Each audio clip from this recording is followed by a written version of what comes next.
All right, welcome once again. And this is Crossfire. Good morning, Nigerians. With what seemingly turns out to be the 56th anniversary celebration of Nigerian independence that took place on October 1st.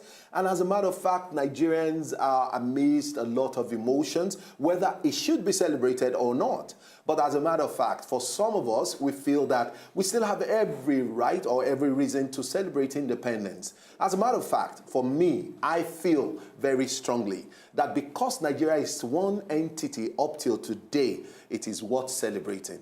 If you don't have any reason to celebrate Nigeria at 56, I possibly would recommend for you that because Nigeria is not at war today, then we have every reason to celebrate. Ishoma, good morning. How are you today? I'm good. Good morning, Nigerians, and welcome to Crossfire. Nigeria is 56. Certainly. Did you have a reason to celebrate independence? Well, I had reasons to celebrate on October 1st. I had colleagues and friends who had weddings that day. Wow. Wow. And yes, it was the first, the first day in the beautiful month of October. So I had every reason to celebrate. And yes, certainly I had reasons to celebrate Nigeria's Independence Day. Certainly, of course, the issues, the challenges here and there, but that doesn't mean we would not get to the promised land. Anyway, I mean, my concern was that when I was very young, Ishoma, my parents used to tell me everything is going to be, okay, that everything is going to be fine, that we're definitely going to have every reason, to celebrate in a very short while, that the country is getting better. I saw a bit of a transition from the oil boom, into the early part of my, of my days, when I was just about 5, 6 years old, 7 years old. But as a matter of fact, things never really looked different from the way it used to be. And so I keep wondering if really and truly Nigeria is actually experiencing any change since independence. Nigeria became independent in 1960, 1st of October. And we became a republic in 1963, barely 6 years after. And then we experienced, the first republic, as it were, between 1963 and 1966. And then you know what? You know what's surprising at the end of the day? I mean, thank God before, we had a new board, that's the NOA board, National Orientation Agency board. On Crossfire, we kept telling people, even before the elections, that Nigerians should focus and learn that we are the change. We can start the change. We can inspire the change from the citizenry and force our leaders to look and follow suit. And I'm grateful that, probably they watch Crossfire, I don't know, but the change, now they're beginning to pick it up. So the thing is, what do you want? What do Nigerians want? We should begin to push for it in our own little way. And with time, it will resonate to even the leaders. All right, basically, so as a Nigerian, what exactly do you want? What are you expecting, from your country, Nigeria? So we'll go on a short break now. When we come back, we'll be talking about matters arising. Nigeria at 56. We'll be right back. All right, welcome back, and it's still Crossfire with Dakbo and Isioma. And as a matter of fact, we came back here today to look at a very interesting topic, matters arising in Nigeria at 56. Now, as a matter of fact, a lot of people do say, is there any cause for celebration? Now, the country is battling with a series of challenges. All of these issues that preceded independence are still there. Now, is there hope? Going by the speech delivered by the president on the occasion of the independence anniversary. Now, generally, it is the most interesting and comprehensible and articulate speech by any Nigerian president in recent past. Now, this is inspiring, but is speech enough? The situation has gone so bad that you hardly can trust what the government is saying. Now, speech has been made before now. They have all been implemented, and none has been seen, manifesting, as it were, because government keeps telling us that they've implemented it, they've done it, but we can't see anything, translating in the physical realm. Now, the president's speech has reassured us, but does he have the capacity to change the country? Is the capacity there? This is the question we need to ask ourselves. Now, that we are alive as a nation is a good reason to celebrate, but expectations are unmet. The people are unhappy, and many Nigerians are in pains. Now, but the fact that we still exist as a nation shows there is hope. Now, for how far from we are so very far from our founding, the dreams of our founding fathers, and we are not anywhere near our dreams and goals owing to the economic situation. There's a backlog of unpaid salaries. As we all know, food prices have also increased. We have had some elements of development though, but as much as expected. Unfortunately, the situation that should have called for excitement on the part of Nigerians are not there. The average Nigerian is disenchanted with the pace of development and the activities of the government in the country. Nigerians are more divided among ethnic and political lines and many more. Nigerians should just hope and pray that things do not get worse. That is our prayer. Now, unfortunately, we seem to have a very major issue in our hands. But before we go into our discussion today, we have Reverend Samson Adedokun in the studio with us. Is the Reverend and the pastor in charge of New Dawn Baptist Church, Victoria Island. And so he will be engaging us on the show today. I don't know how Isioma feels, but I think there's no hope for Nigeria, as a matter of fact. But we'll come back after this break, and then we go into full discussion after this break. Don't go nowhere.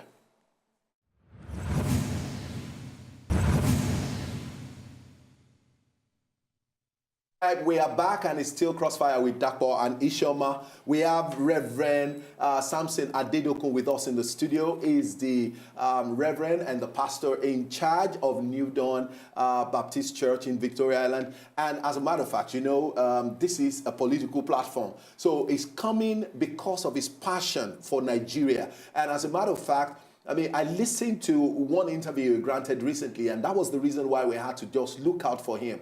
That if we can have a balanced argument from a man of God, of his person, then we really, really need to begin to look at almost all the platform of religious bodies in Nigeria and coming out really very strong to say the truth even from the pulpit to everybody in Nigeria. But before we start to focus basically on the thrust of our discussion today, is to quickly let you know that we're talking about Nigeria at 56, matters arising. Are we good to go?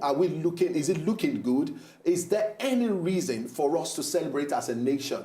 What are the things that are bedeviling the nation that we're not translating? We are the baby giant of Africa. That's the way I see Nigeria. When you tell me we're the giant of Africa, I can't see the giant in us, but I see, the baby giant. Maybe one day we will eventually translate into one. But as a matter of fact, with all the things that we're going through, issues, problems, challenges that are going in the north, in the east, in the south, and in the west, and then we are saying that we are progressing. Anyway, it's not my opinion. I will make really very. I will table it. Isioma will bring, our strong reasons, and then Reverend will probably tell us his opinion too. But quickly, let's make this information available to you. There's every indication that the Jagaban himself, Asiwaju Ahmed Bola Tinubu, wants a change in leadership for his political party. And so Tinubu can't sack me off the pages of the newspaper. That's what John Oyegun is saying that, anyway, stop playing God. Stop making it look like you are the best politician in the country. And he's saying that a day after they met at a platform, it was obvious. I was watching the video, live on TV, and I saw, Bola Ahmed Tinubu looking, away completely from where John Oyegun was sitting. It was obvious that there was animosity, and it was really very clear that, these two gentlemen doesn't seem to be going. Anyway, that's interesting. We'll know that over time this will play out. Another one is that, okay, for the very first time, we're seeing a projection into a new year. This is October. The 2016 appropriation bill was passed just a few months back. and we have not seen it translated. A lot of people felt that once the budget is announced, it's going to translate into a better life for Nigerians and all of that. It's been announced for quite a month now, and we can't see anything really going on. And there's a projection for 2017. So the President, Buhari, pegs 2017 budget at 6.866, almost 7 trillion naira. That is way beyond what was passed for 2016 appropriation bill.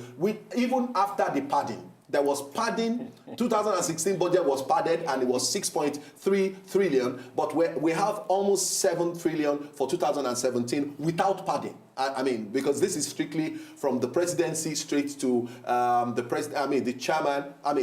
president of the Senate, the chairman, that's Bukola Saraki, and at the same time to the leader of the lower chamber in,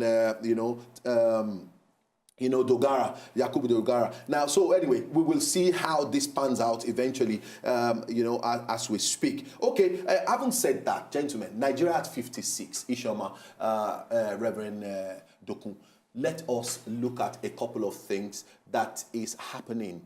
I am saying, this is, I don't want to even tell you what my position really is. Maybe, I'm letting the bag out of the cat already. But the point here is, what is your take? What exactly is your take on Nigeria at 56? We got independence on the 1st of October in 1960, and as a 56-year-old nation, as it were, after we took independence, we became a republic and we started running our thing. We told the British, your style is not good enough for us. Hand it over to us and let us run it our way. And in 56 years, this is where we are. And I'm beginning to wonder if we really, got independence too early or we got it too late.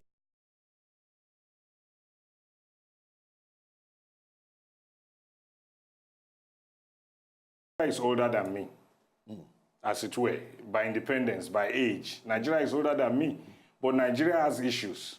However, we have every reason to celebrate.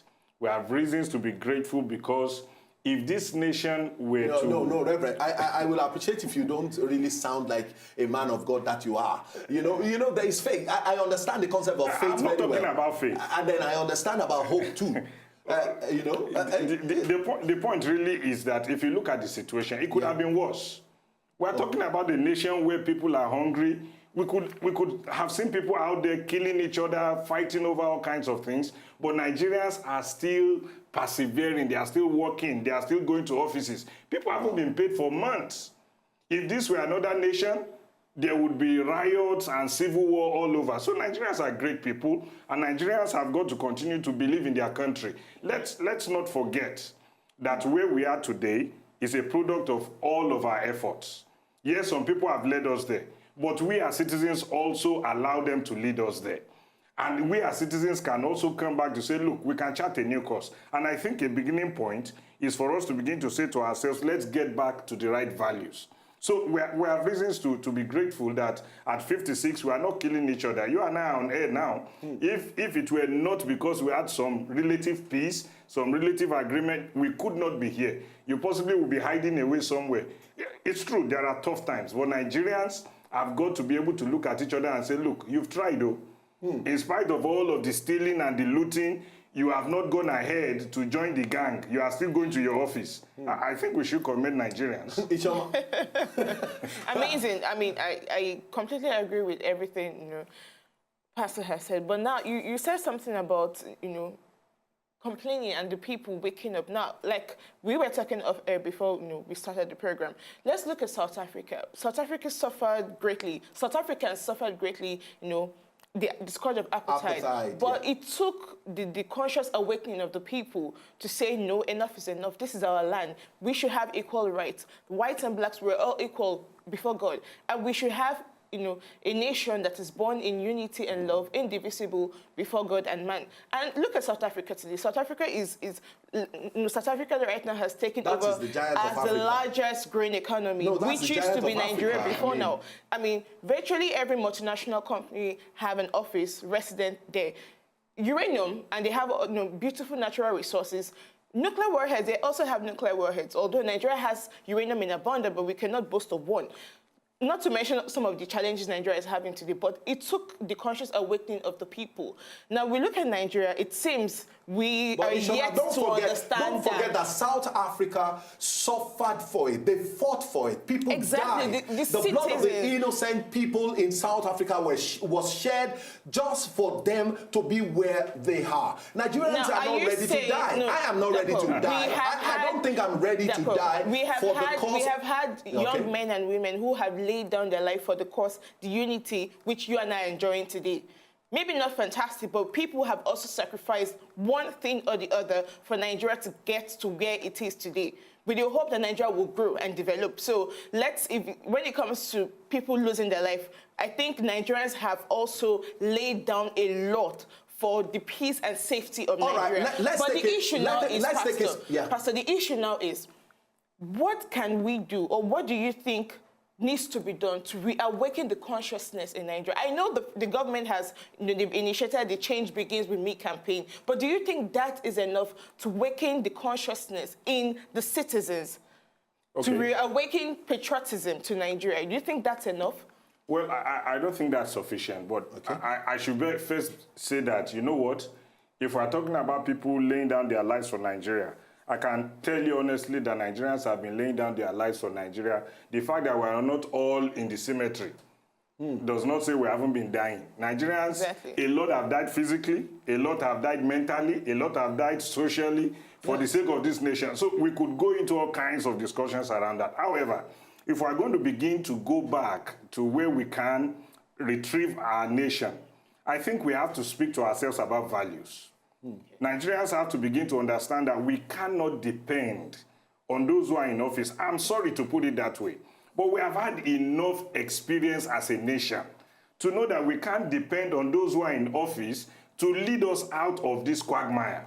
Nigerians have got to begin to speak to themselves and say, look, there is a value that we need to ride on as Nigerians.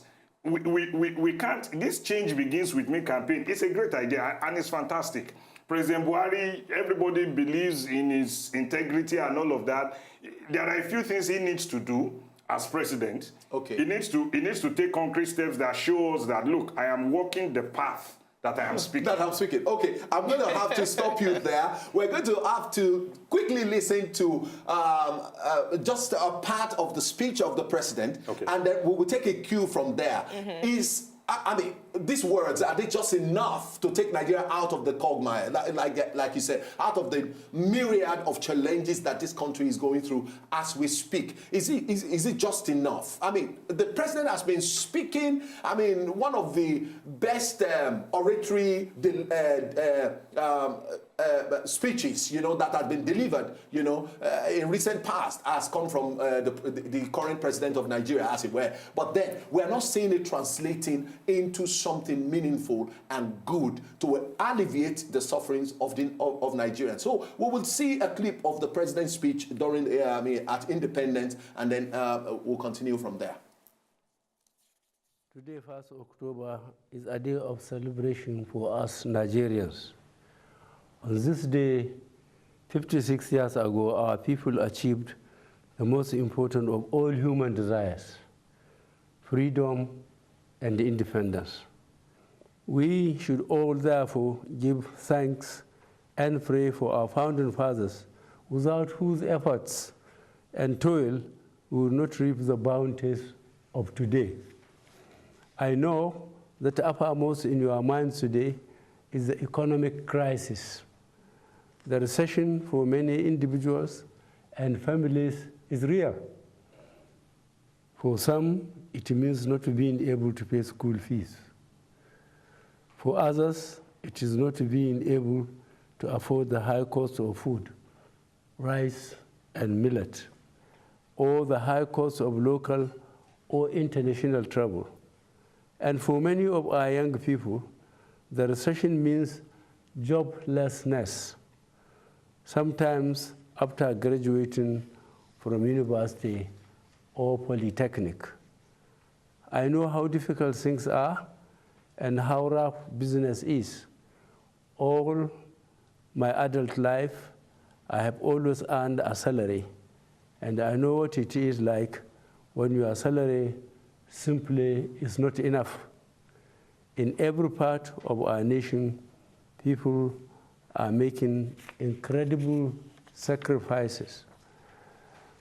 But let me say to all Nigerians today, I ran for office 4 times to make the point that we can rule this nation with honesty and transparency. All right. I mean, fantastic, fantastic delivery. I mean, words apt, precision checked, enumeration checked. He was able to punch in each and every issue that the country is currently going through. He talked about economic crisis. He talked about joblessness. He talked about hunger. He talked about business collapsing. He talked about sacrifices of Nigerians. And as a matter of fact, I think that if a government is responsive, you have identified, you know that these issues are trending and that Nigerians are going through all of these things. What is his government doing to alleviate the suffering of Nigerians? Okay, I think, frankly speaking, for me... Do you think really that this government is sincere?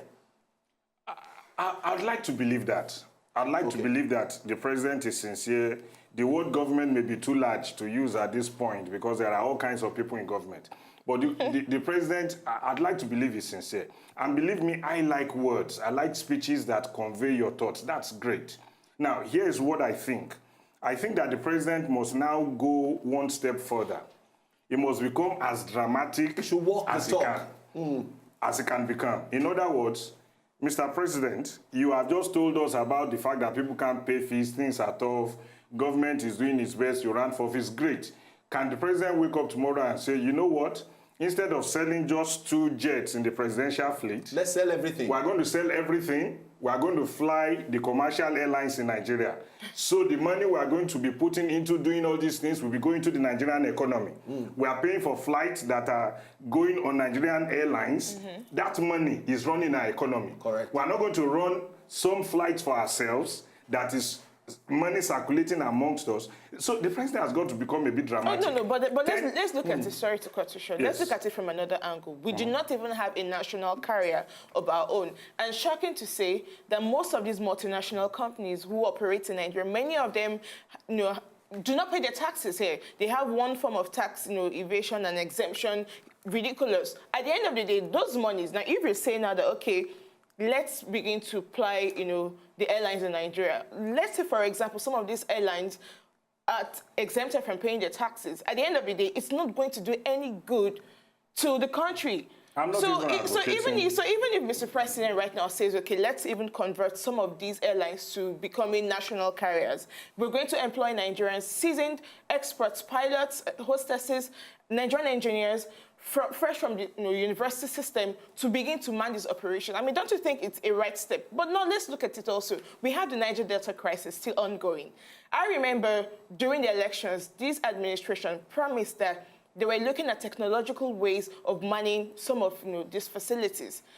Yes, I know the Nigerian government, they're doing so, particularly the Nigerian Air Force. There have been videos here and there of them bombing some of the illegal refineries operated by some of these militants. But the truth is that the right way to go in addressing some of this crisis, knowing fully well that these young Nigerians are talented, and there are ways, there are policies which the government can put in place to say, okay, let's just open the field.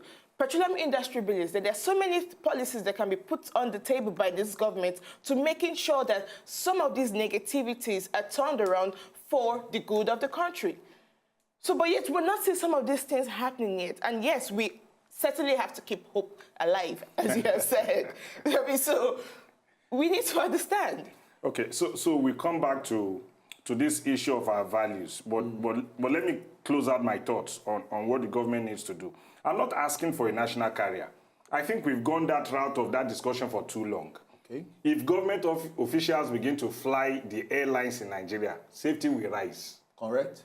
Correct. The safety levels will change dramatically because they don't want to die as well. That's the truth of the matter. Correct. If they begin to fly those airlines, I am saying the cost of our funding their private trips on private jets is all a part of our economic issues. Correct. If all of the cars they have in their entourage, why do you need 10 cars? Why do you need 15 cars? Put 2 cars on the road. Let's give it to you that you need 2 cars in case one goes bad. These are things that are going to dramatically change how we spend money and how citizens begin to perceive. Look, when I was growing up, parents used to say, I pray that my children will become doctors, lawyers, teachers. Today, parents are saying, I pray that my son becomes minister. A He will be politician. governor. Yeah, because it is a distorted the value. affluence, exactly. It's a distorted value. So things have got changed. Now, to the Niger Delta, believe me, it's sad what is going on. I believe that Nigeria needs to say very honestly, very openly to the Niger Delta people, we are sorry. We're sorry. Yes. We owe them a genuine apology. But not just the Niger Delta, though. Virtually no, I every think for the tribe. Niger Delta. I think for the Niger Delta, yes. Since they are the ones on the table before us right Yes. now, Yeah. we need to admit that things have not been done properly for them and to them, and say to them, look, we are sorry, we've taken so much from you, and we've given perhaps not too much back to you. We are sorry. And having done that, we need to say to them also, look, if you are angry with a man for coming to scratch your car, and you jump out of your car and you break your own windscreen, whose car are you damaging? It is still your car. Exactly. You can't be so angry that you keep destroying your own property. Your land is getting worse because when you blow up pipelines, it is affecting you. There isn't going to be any serious development for as long as people are afraid to come there. You don't think anyone will put their resources in your community if they are not assured of their safety, of their well-being. Yes. So even the people in the Niger Delta need to speak to each other to say, you know what, we have to be concerned for ourselves. We have to be concerned for ourselves. So let's stop this for a while and talk to ourselves. I'm not talking about them talking to government. They need to talk to themselves. Exactly. I don't live there. I'm not from there, but we can surely find that there are Really people and there. truly, really and truly, I came up with a thought. I mean, and this is personal, and I felt that a typical Niger Deltan, especially the youths, those ones who constitute the Niger Delta Avengers and the likes of them, and they've broken into several other smaller groups now, and one way or the other, they group up and then they regroup and they break into other fractions. But the truth is, I really don't blame the Niger Delta youths. I have decided to take the toll of saying, how come the Niger Delta youths never at any point in time felt that their leaders, the people who they elected by their thumbs, by their votes, to lead them? Therefore, Hold on, let me land on my thoughts. Let me land on my thoughts. Let me land on my thought. Okay. So what I'm saying is that how come they never really sat their elders down and say, you were a commissioner, you were a governor, you led the NDDC, you were there during UMPADEC, you had opportunity, and eventually they elected, one of their sons became the president of this country, and we still did not see any visible or commensurate change I mean, it's annoying that they have had opportunities in the Niger Delta. Nothing has really been done. Their elders have failed. Their leaders have failed. And then you are taking it on every, on the government. Let me put it that way. Because when I say government, I'm not talking about people who sit in Abuja. I'm talking about myself. I'm talking about you. Because we all constitute the Nigerian government. You are taking it out on us. I cannot enjoy electricity because you are bombing pipelines in the Niger Delta and stuff. How come they never really went through this route? Ken Saro-Wiwa was fantastic. I read one of his books and I felt that, wow, these are people we should have kept their legacy. We should have allowed these people to be here. If a Ken Saro-Wiwa were to be alive today, I'm very sure that the Niger Delta will not be in the state it is right now. Now, my concern is that, how come the Niger Delta youths feel that the way to go is to speak loudly to government by bombings and instability and destabilizing the Nigerian economy, knowing fully well that the country actually depends solely on them? Dapo, yeah. Can I please say this? That I'm from the Niger Delta, and I am a youth, a proud youth of the Niger Delta region. Now, just because we have a few individuals who may be politically sponsored to carry out some of these attacks, either in annoyance or in reprisal for losing the general elections or for whatever reasons, doesn't mean every Niger Delta youth is restive. But they are actually representing you. There are Niger Delta youths who you. believe in the sanctity and the unity of this country. True or false? The ones bombing, the one that are the Niger Delta Avengers, they are representing you. Just because we have a few who carry out these activities doesn't mean the average Niger Delta youth is happy with what is going on. But there are a few, Reverend, there are a few, but their impact is national. You talked about having leaders. Yeah. Let's use Lagos State, for example. Do you have access even to your local government chairman? Okay, I know elections yet hasn't taken place yet, but how many individuals have access to their leaders, to those who they elected, which ordinarily we should have access to these people? There should be a communication forum between these people to say, we put you there, let's be able to communicate, but no, that is not the situation. And you're talking about leaders, traditional leaders. Traditional leaders, elders. Elders, yes, in quotes. No, but that is the value the Reverend is talking about. Where is the family value? I'm only trying to correct the impression here. Every member of the Niger Delta Avenger came from one family or the other. They came from one family or the other. But I'm only trying to correct the impression. Not every Niger Delta youth is restive. But not everybody they are representing you, Ishoma. The Niger Delta Avengers are representing you. You're not representing me. They're not representing, so please, Reverend, you may want to come in here. We can agree that the Niger Delta youth, generally speaking, we will always have those who stand for what is right and those who stand for something else. I think if we make generalizations, it will sound like we don't care and we're assuming everybody is the same. No, I think that both of you are saying the same thing. Those who are doing the bombings, they are Niger Deltans. Some may not be, but we agree that they are Niger Deltans. But we also have those like yourself who are sitting here, which is fine. But the point is this. Someone needs to step back and say, look, you are destroying what belongs to all of us. The same way they have all of this political force behind them and all of that, I think the time has come for those who are from the Niger Delta, who are not on the side of the bombing, to also call themselves together and say, look, this has got to change. We cannot be on air talking about this is going on, that is going on. Where are you all coming together to speak to each other? And beyond that, all of these people that we keep referring to, the leaders, the elected officials, for me, they are all in cahoots together. They are in cahoots together, all of them. The traditional rulers, the politicians, all of them are working in this together. And to be fair, we should ask that question.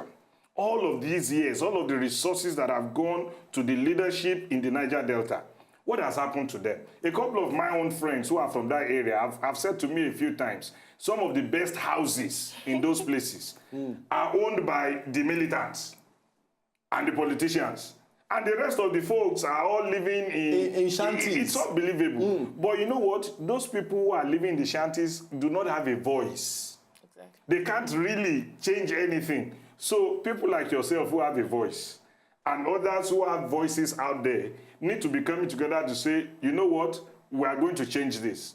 This is not going to continue. And that's a tough call. Nigerians have got to realize if we are waiting that those who are enjoying all of the largesse of corruption and other things are suddenly going to give it up, it's not going to work. Okay. We have got to decide to say, look, we will change. I hear people say, you know, they control the electoral deals, they control political parties. But in the last election, we noticed that people where they lived insisted on their votes counting. I am one person who believes that the last election has provided us with an opportunity to say, you know what, by the next election, it should be better. We are going to stay by our votes. We now know that we can change people in government. All of us now know that those who are leading us and they are not doing well, we all know now that if we all vote and we all stay there, our votes, we can't let them rig. Rigging is possible when we don't all vote. Correct, Reverend. We'll quickly go on a short break. Where we come back, we'll try and talk a little bit on some of the challenges. We've said it so many times, but let's begin to emphasize more on the way out of some of these things and hoping that government will be sensitive enough to pick some of these things and then act on them. We'll be right back after now.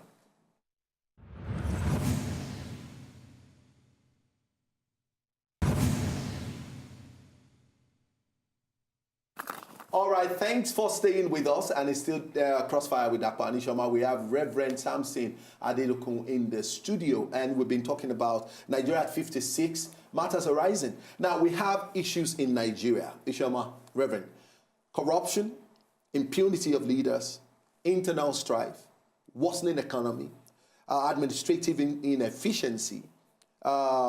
We have over-dependency on oil, still talk about the Niger Delta, and every time we talk about the Niger Delta, Ishoma takes it personal. But it's okay, I mean, I can understand, you know. At least I can say that boldly, nationally, that if every Niger Delta have the kind of heart Ishoma has, then we definitely will have the type of peace that we are expecting, you know, in the Niger Delta. The president in his speech, you know, talked about a lot of things, you know, talked about hunger, he talks about so many things. But Reverend, I mean, my question is this. What is the way forward? Where do we start from? Because what I'm seeing, the handwriting on the wall, you know, Teke, mene oprasi. I mean, you see, I'm beginning to... Exactly. And you have been found wanting. Because as far as I'm concerned, before it gets to your kingdom has been rejected, oh, yes. I think it's high time this government begins to, just like you said, okay, if you had an opportunity to advise this government, what will it be? Okay. I mean, looking at it from... Let me also add something to your question so you answer it together because of time. Now, Nigeria is also a very religious country, and virtually every Nigerian leader, when sworn in, swore by either the Bible or the Quran, even though some of them also belong to other various religions. Now, we have leaders who represent or belong to one religious denomination or the other.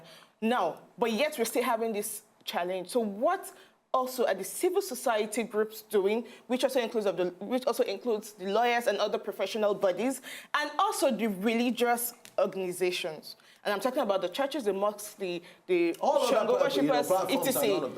Okay, so I'm glad you have asked that question that way. And my response would be this. First, I think across all religious lines, those who lead us as spiritual leaders have to come to a point where we say, look, we are sorry. We have played a part in how Nigeria has become. And I say that with all sense of responsibility. Religious leaders, religious institutions, we have helped to cement all of what is wrong.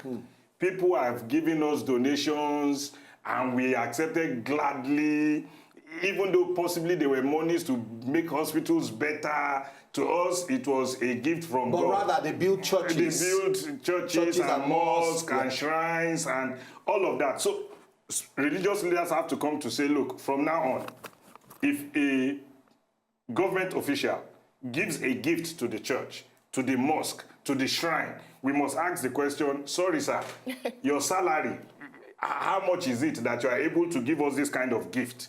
Or else, keep it. Because it must be money for some road network somewhere. It must be money for one hospital somewhere. It must be money for one salary of one teacher in one village somewhere. So the first thing is that as religious leaders, we have to agree and say, we are sorry, we haven't done too well. We are going to stop. The second thing is we have to not only preach the issues of hope, which is real, we must talk about that, but we must teach the values, hard work, integrity, honestly. We must tell each other that we can do this. So that's the first thing. For civil society group, I think many people are now disappointed. Okay. Frankly, Nigerians are now disappointed. Civil society has become almost like, for want of words, a dramatic scene. All right, Reverend, just pause a little bit. We've not been taking calls, even though a lot of them have been coming, but we just want to make sure we speak to Nigeria, and we lost that call. You can continue. Chris, if you can, please call us back. So civil society has to reform itself also, because people have seen people come up to say, I'm going to fight for this, and then almost like once they got something, they became a part of the system. I mean, gone are the days of late Ganifa and Himi, people who you could almost vouch. I used to joke that if late Gani were to ever become president, he will sue himself to court if government does wrong. Correct. Because it was that way, you know. But today, what is civil society for us? And that's a worry, that's a concern. Professional bodies. They are now how will I be not governmental organizations who are looking for government subvention to run. We have NUPENG, we have Pengasi and the rest of those, we have a lot of them, represent workers, Nigerians. But I mean, how well have they fared? Now, Reverend, what is the hope for Nigeria? Because I mean, we have just about a minute to go. There is great hope for Nigeria. Nigerians should not give up on this nation. I am sincere about that. Because if we give up, then evil has won. We can change the course of this nation if I and you and everyone out there begins to say, you know what, let's hold each other accountable. Let's hold each other accountable to do what is right. Let's hold government accountable to do what is right. And that's a tough call. Because anywhere where you have evil thriving, it's not going to cede power easily. So this will cost us. We need to see professional bodies begin to say, look, as lawyers, as doctors, as this, we are looking for higher standards now.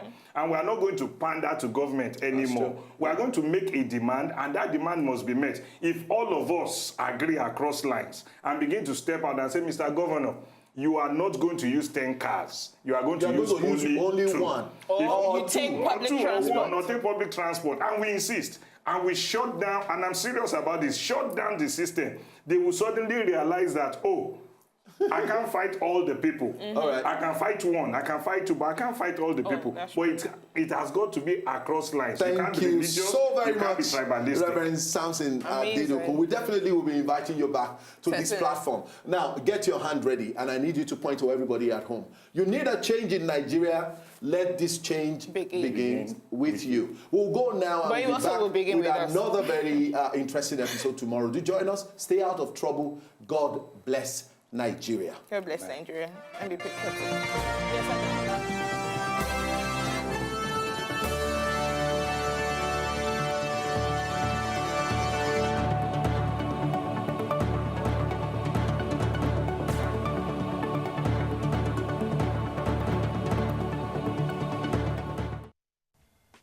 To enjoy more of these our Ogbonge videos when you just watch, press this button to subscribe on top of our YouTube page.